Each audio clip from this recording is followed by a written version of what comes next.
بسم اللہ الرحمن الرحیم۔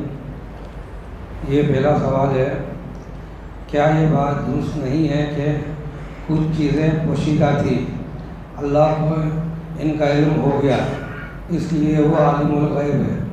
بالکل اسی طرح جو چیزیں انبیاء سے پوشیدہ تھیں جب اللہ نے انہیں بتا دیا، اس لحاظ سے انبیاء بھی عالم الغیب ہو گئے۔ اسی طرح اولیاء اللہ کے بارے میں بھی سمجھ لیں۔ ان الحمد للہ والصلاۃ والسلام علی رسول اللہ وبعد۔ یہ پہلا سوال آپ نے سن لیا ہے، اس کا جواب چونکہ اس کا تعلق عقیدے سے ہے، نوٹ کر لیں۔ دو چیزیں ہوتی ہیں، ایک ہے علم غیب اور ایک ہے اخبار غیب۔ ان دونوں میں آپ فرق کیا کریں، ایک ہے علم غیب اور ایک ہے اخبار غیب۔ علم غیب جو بغیر کسی ذرائع کے ذاتی کسی کا علم ہوتا ہے اس کو علم غیب کہتے ہیں، جو ذرائع نہیں ہوتے۔ اس لحاظ سے اللہ تعالیٰ کا جو علم ہے وہ بغیر ذرائع کے ہے، بغیر اسباب کے ہے۔ اللہ تعالیٰ عالم الغیب ہے۔ باقی اللہ نے بعض باتیں اپنی وحی کے ذریعے انبیاء کو بتائی ہیں، تو وہ اخبار غیب ہیں، وہ اخبار غیب ہے، اس کو آپ علم غیب نہ کہیں۔ وہ اللہ تعالیٰ نے وحی کے ذریعے جیسے اللہ تعالیٰ نے یہ بات انبیاء کو بتا دی کہ جب بندہ فوت ہوتا ہے، قبر میں جاتا ہے، فرشتے آتے ہیں اور وہ سوالات کرتے ہیں۔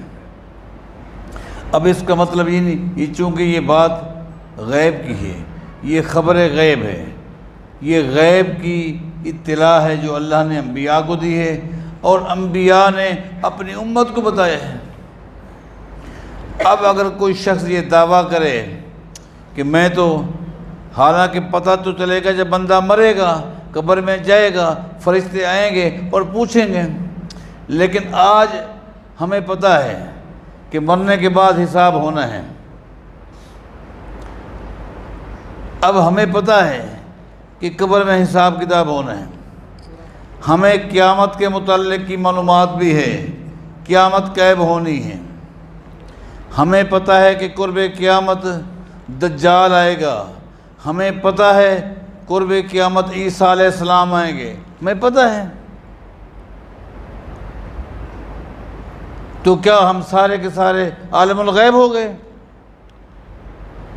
ہمیں جو ان باتوں کا علم ہے تو کیا ہم سارے عالم الغیب ہیں؟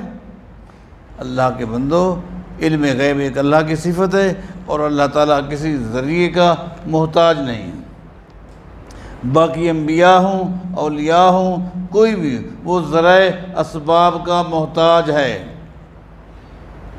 اب اگر کوئی شخص ابھی بتائے کہ جی امریکہ میں یوں ہوا، تو آپ کیا کہیں گے؟